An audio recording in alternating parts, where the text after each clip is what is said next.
नमस्कार मित्रों, स्वागत है आपका फिर से बातें नई पुरानी के एक नए संस्करण में।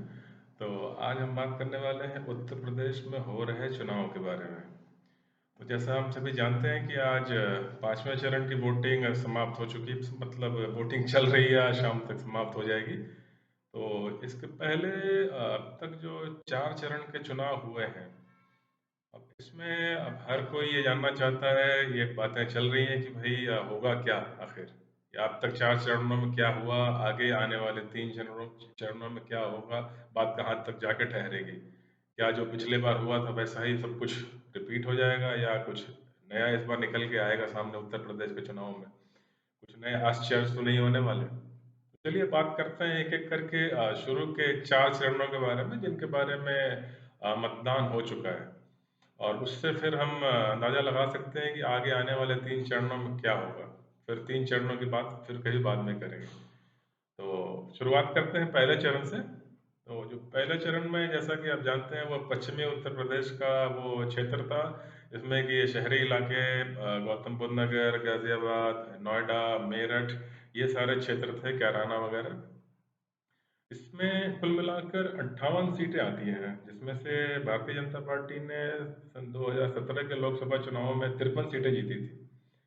अब उन 53 सीटों पर भारतीय जनता पार्टी को सफलता मिली थी। इस बार किसान आंदोलन है, कई लोग कहते हैं कि अब क्या भारतीय जनता पार्टी उस अपने परफॉर्मेंस को रिपीट कर पाएगी, नहीं कर पाएगी, ये सबसे बड़ा सवाल था। और ये वही क्षेत्र था जो सबसे अधिक प्रभावित रहा था किसान आंदोलन से। जाट बहुल इलाका है, मुसलमान इसमें जनसंख्या, मुसलमान वोटर्स भी काफ़ी अच्छे खासे तादाद में है इन इन क्षेत्रों में, जो फर्स्ट फेज में गए थे इन 58 सीटों पर। फिर भी 58 सीटों में से 53 सीट भारतीय जनता पार्टी ने पिछली बार जीती थी। इसका मुख्य कारण ये रहा कि सारे जो सवर्ण vote plus non Yadav OBC, या यूं कह लीजिए कि हिंदू वोट, जिसमें कि जाट वोट भी शामिल शामिल थे, वो सारे के सारे सही से ढंग से मिले थे भारतीय जनता पार्टी को। इस बार फिर बदला क्या?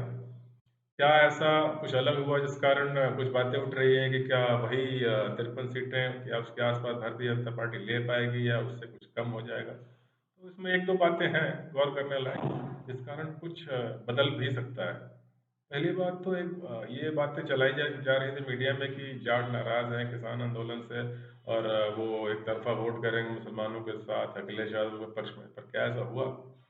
वोट पड़ने के बाद, जैसा हम सभी जानते हैं, आप सबने देखा होगा अलग अलग चर्चाओं में, या जो मुझे जानकारी है, जो हमने अपने वहाँ के परिचित लोगों से बात की, या जो मीडिया की रिपोर्ट्स है, और जो हमारा अपना आकलन है, उससे एक बात निकल के सामने आ रही है कि नाराजगी तो थी, लेकिन वो वोटों में उतना कन्वर्ट नहीं हो पाई जितना कि विपक्षी दल उम्मीद कर रहे थे कि एकदम से सब कुछ जो है मतलब बदल जाएगा, और नाराजगी वोटों में तब्दील हो जाएगी, और मुस्लिम वोट आ ही रहे हैं भारतीय जनता पार्टी के खिलाफ, जाट वोट भी एक मुश्त पड़ जाएंगे, और लगभग सफाया हो जाएगा, या आधे से भी कम सीटें हो जाएंगी भारतीय जनता पार्टी की पिछले साल 2017 के मुकाबले। पर ऐसा कुछ होता हुआ लग नहीं रहा है, जो अगर आप जमीनी हकीकत को देखें तो। लगभग पिछले 2017 में 38% जाटों का वोट गया था भारतीय जनता पार्टी को, एक एस्टिमेट के अनुसार, एक अनुमान के अनुसार। इस बार उसमें अगर लगभग लगभग 38 ना कहें तो भी एक तिहाई वोट तो गया है। यानी अब 32-33% जाटों का वोट गया। थोड़ा बहुत कुछ नाराजगी के कारण जाट वोट गया है अखिलेश यादव के पक्ष में। प्लस एक बात और जो हुई थी पिछले बार, वो ये था कि जो मुसलमान वोट था, वो कहीं ना कहीं डिवाइड हुआ था मायावती और अखिलेश यादव के बीच में। वो इस बार नहीं हो रहा है। हालांकि कैंडिडेट दिए हैं मुस्लिम कैंडिडेट कई जगह बाकी सभी पार्टियों ने, लेकिन वोट एक तरफा लगभग लगभग 80% या 90% लगभग सारा वोट ही अखिलेश यादव को गया है इन क्षेत्रों में। ओवैसी जी भी कुछ खास इसमें वोट तोड़ नहीं पाए मुस्लिम वोट बैंक में से। प्लस जो छपरौली वाला जो कुछ क्षेत्र है, जो आरएलडी का मतलब स्ट्रांग होल्ड माना जाता है, वहाँ काफ़ी मजबूत रही है आरएलडी पारंपरिक रूप से। वहाँ से कुछ जाट वोट का भी जो है शिफ्ट हुआ है। तो कुल मिला के कई सीटें जो पिछली बार आराम से जीती थी भाजपा, उनमें से फाइट हो गई है। तो अब बात अगर हम आंकड़ों की करें कि भाई कितनी सीटें आ सकती हैं, तो इस बीच एक बात और हुई जो कुछ हद तक भाजपा का नुकसान को भरपाई करती हुई नजर आ रही है। वो ये कि जहाँ-जहाँ मुसलमान वोट एकदम डिवाइड ना होकर इकट्ठा पड़ता हुआ नज़र आया, साथ में जाट वोट भी जाता हुआ नज़र आया अखिलेश यादव की तरफ, वहाँ कुछ मायावती का जो ट्रेडिशनल वोट बैंक है, जाटो वोट बैंक या जो अति पिछड़ा दलित वोट बैंक होता था, वो कुछ हद तक जो है बीजेपी की तरफ शिफ्ट हो गया। क्योंकि 13-14% मायावती का जो कोर वोट बैंक है उस क्षेत्र में, उसका समझ लीजिए 40%, 40 से 50% वोट कहीं न कहीं, ये पक्की सूचनाएँ हैं कि गया है बीजेपी की तरफ। तो यूँ मानिए कि जो 3-4% जाट वोट कम हुआ हुआ, उतना लगभग जो है जाटो वोट या मायावती का वोट आया है भाजपा की तरफ, क्योंकि मायावती इस बार उतना सक्रिय नहीं है चुनाव में। तो कहीं न कहीं उनके कोर वोटर्स को लगा कि अगर बहन जी नहीं है सामने, तो दूसरा सबसे बढ़िया विकल्प उस सामाजिक वर्ग के लिए भारतीय जनता पार्टी है। तो ये जो है मुकाबले को कड़ा बना रही है, अन्यथा सीधे तौर पे काफ़ी सीटें कम हो जाती है बीजेपी की। फिर भी एक अनुमान के अनुसार अगर हम देखें तो लगभग लगभग 58 में से 40 सीटों पर भारतीय जनता पार्टी अच्छा कर रही है, काफ़ी मजबूत है, वहाँ कोई शंका की बात नहीं है। जीतनी चाहिए, वो सीटें जीतनी चाहिए बीजेपी को। बाकी लगभग 10 से 11 सीटों पे कड़ा मुकाबला है, जो मैंने बताया।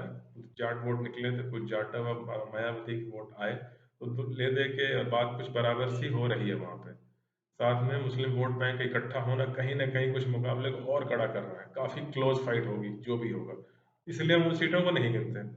हम वही सीटें बताएँगे अनुमानित बीजेपी की तरफ आती हुई या दूसरे पार्टी की तरफ जाती हुई, जिस पे वो जीत चुकी हैं। जीत चुकी हैं ये तो नहीं कह सकते, लेकिन काफ़ी मजबूत स्थिति है उनकी। तो लगभग 58 में से 58 में से 40 सीटों पर भाजपा की स्थिति सुदृढ़ है। बाकी 10 से 11 सीटों पर काफ़ी क्लोज़ फाइट है। 7 से 8 सीट गठबंधन की तरफ जाती हुई दिख रही है। ये है फर्स्ट फेज के आंकड़े। अब आते हैं मित्रों सेकंड फेज पे, दूसरे चरण में। दूसरा चरण भी पश्चिमी उत्तर प्रदेश का ही क्षेत्र है, लेकिन उसमें वो क्षेत्र आते हैं जहाँ जाट प्रभाव कम है, मुस्लिम परसेंटेज और अधिक है। जैसे सहारनपुर, देवबंद, अमरोहा, ये सारे क्षेत्र आते हैं। इसमें लगभग लगभग हमारे पास जो इनमें सीटें हैं इन क्षेत्रों में, वो 55 है। अब 55 में से 38 सीटें जीती थी बीजेपी पिछली बार। अब इस बार क्या होगा? क्या वही चीज़ दोबारा रिपीट हो रही है या कुछ बदलाव है? इसमें जो मुख्य बदलाव नज़र आ रहा है वो ये कि चूँकि हमने पहले बताया था, एक मुस्लिम वोटों का कंसोलिडेशन हो रहा है पूरे उत्तर प्रदेश में, शायद दिख रहा है साफ-साफ। पहले चरण में भी हुआ था, दूसरे चरण में भी ऐसा ही कुछ नज़र आ रहा है। पिछले बार भाजपा अपने प्रचंड बहुमत के साथ आई थी और उतना अच्छा मोदी या बीजेपी के पक्ष में वेव था। तब भी मात्र 38 सीटें ही जीत पाई थी। क्योंकि यहाँ पे कुछ ऐसे क्षेत्र हैं जहाँ मुस्लिम पॉपुलेशन 40-50% तक है। फिर भी 38 सीटें भी इसलिए आ गई थी क्योंकि जैसे हमने पहले बताया, मुस्लिम वोटों का बँटवारा हुआ था, अच्छा खासा बँटवारा हुआ था पिछली बार, मायावती और अखिलेश यादव के बीच में। वो इस बार होता हुआ नज़र नहीं आ रहा है, क्योंकि सारा का सारा मुस्लिम वोट बैंक गोलबंद इकट्ठा हो रहा है अखिलेश यादव के पीछे, क्योंकि उन्हें लगता है कि यही हैं जो रेस में हैं और हरा सकते हैं बीजेपी को। इसलिए ओवैसी या मायावती को वोट देना एक तरह से मुस्लिम वोट बर्बाद करना है। तो एक ये फैक्टर है जिससे कहीं न कहीं कुछ मुस्लिम बहुल सीटें भी बीजेपी जीत पाई थी, वहाँ कुछ समस्या उत्पन्न हो सकती है, कुछ सीटों का उसे नुकसान हो भी सकता है। लेकिन फिर वही बात कि जो हिंदू वोट बैंक में जो मायावती का कोर वोटर है, जो बिल्कुल दलित चार्टर वाला जो एक अति पिछड़ा वर्ग है, जो मायावती सक्रिय नहीं है, इसलिए वो वोट जैसे मायावती का मुस्लिम वोट बैंक समाजवादी पार्टी की तरफ जा रहा है, उसी तरह से मायावती का कोर हिंदू वोट बैंक जो जाट और दलित वोट बैंक है, वो कहीं न कहीं बीजेपी की तरफ भी आ रहा है। लेकिन फिर भी चूंकि मुस्लिम वोट बैंक, मुस्लिम परसेंटेज लगभग 50-45% से ऊपर है इन क्षेत्रों में, इसलिए कहीं न कहीं कुछ नुकसान होता हुआ ज़रूर अवश्य नज़र आ रहा है बीजेपी को इस फेज़ में। तो लगभग अगर हम सीटों की बात करें तो इस बार लगभग 8 से 9 सीटों का नुकसान हो सकता है भारतीय जनता पार्टी को। तो 28 से 29 सीट फिर भी जो है मजबूत स्थिति में दिख रही है बीजेपी सेकंड फेज़ में। तो ये स्थिति है। अब अगर हम थर्ड फेज़ की बात करें, तो थर्ड फेज़ में वो क्षेत्र आते हैं जिनमें मुलायम सिंह और अखिलेश यादव का वो परिवार वाला क्षेत्र है। जैसे कि इसमें आपका और कुछ हद तक बुंदेलखंड की भी सीटें हैं, जिसमें कि सिकोहाबाद, इटावा, टुंडला, फिरोजाबाद वगैरह के सारे क्षेत्र आते हैं। ये सब यादव बहुल क्षेत्र है। और कुछ बुंदेलखंड का भी क्षेत्र है इसमें। तो इसमें लगभग लगभग 59 सीटें हैं। अब इस 59 सीट में हम कहें कि इस बार ऐसा क्या बदलाव होने वाला है, या क्या सीटें अगर घटेंगी, जैसे काफ़ी बातें हो रही है कुछ सीटों का नुकसान है, वो है तो क्यों है। और करहल भी है जिसमें कि जो कि अखिलेश यादव का क्षेत्र रहा है।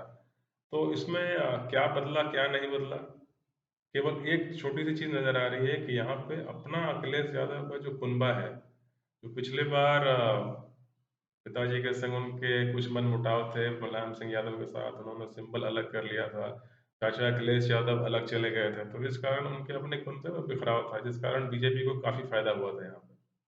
लेकिन इस बार पूरा का पूरा उनका परिवार कहीं न कहीं इकट्ठा है, और यदुवंशी वोट बैंक और मुसलमानों की भी अच्छी खासी संख्या है। तो ये दोनों मिलके इस बार कुछ पिछले बार से अच्छा करता हुआ नज़र आ रहे हैं। हालाँकि बीजेपी ने भी अपना दाँव चला था। करहल क्षेत्र में उन्होंने एसपी बघेल को उतार के, जो कि शिष्य रहे हैं, राजनीतिक शिष्य रहे हैं मुलायम सिंह यादव के। लेकिन फिर भी कहीं न कहीं अगर हम ओवरऑल देखें तो परिवार उनका सुरक्षित है, वो अपनी सीटें निकाल पाने में सफल लग रहे हैं। लेकिन अगर हम वो देखें कि कहाँ मजबूत है बीजेपी, तो लगभग लगभग 40 सीटों पर बीजेपी अच्छा मुकाबला करता हुआ नजर आ रही है। 6 से 7 सीटों का नुकसान है, क्योंकि परिवार का वोट एक है, Yaduvanshi vote bank Yadav vote bank में कहीं बंटवारा नहीं है इस बार। शिवपाल अंदर जो भी हो, लेकिन ऊपर खाने ये नजर आ रहा है कि शिवपाल यादव और मुलायम सिंह यादव खुद भी आए थे चुनाव प्रचार में, तो ये उनका अपना कम से कम परिवार एक साथ है, इसका मुझे फायदा होता हुआ दिख रहा है। फिर भी लगभग 40 सीटें भाजपा इस थर्ड फेज में भी मजबूती के साथ लड़ती हुई दिख रही है, और ये सीटें भाजपा को मिलनी चाहिए, उनकी परिस्थिति अच्छी है यहाँ। अब आते हैं चौथी फेज में, जो जहाँ पर चुनाव संपन्न हो चुके हैं। चौथी फेज में काफी हद तक जो है वो हृदय प्रदेश जिसे कहते हैं, अवध का क्षेत्र, उन क्षेत्रों के भी काफी सीटें हैं, और बीजेपी यहाँ काफी मजबूत है, मजबूती के साथ लड़ती हुई नजर आ रही है। ऐसा ऐसी कोई समस्या खास दिखी नहीं, सिवाय कुछ सीटों के जहाँ पे वहाँ की एक सिटिंग एमएलए, पहले जो बीजेपी के विधायक जीते हुए, तो उनसे खासी नाराजगी थी। लोग बेहतर कैंडिडेट चाहते थे, इसलिए कुछ कैंडिडेट के कारण सीटें इधर उधर हो जाए तो हो जाए, अन्यथा और कुछ ऐसी बात वहाँ जाती हुई दिख नहीं रही है, क्योंकि वैसे भी ये पारंपरिक रूप से काफी मजबूत क्षेत्र माना जाता है भाजपा के लिए। यहाँ तक कि आप अगर जो उनके राजनीतिक प्रतिद्वंद्वी हैं, जो समाजवादी पार्टी के लोग हैं, वो भी ये मानते हैं कि इस क्षेत्र में बीजेपी को पीछे धकेलना बहुत कठिन है। तो इस क्षेत्र में लगभग 59 सीटें फिर आती हैं। 59 सीटों में लगभग लगभग 3-4 सीटों पे कुछ निजी वहाँ के स्थानीय विधायकों के कारण कुछ समस्या सी दिख रही है, और लेकिन फिर भी सवर्ण पॉपुलेशन काफ़ी है यहाँ पे अपर कास्ट का, जिस कारण बीजेपी को लगभग 42 से 43 सीटें यहाँ साफ साफ जीतती हुई फिलहाल तो नजर आ रही है। सीटें बढ़ भी सकती हैं, लेकिन जिन सीटों पर कुछ निजी स्थानीय विधायकों के खिलाफ भारी असंतोष है, उन्हें हम नहीं गिन रहे हैं फिलहाल इस आकलन में।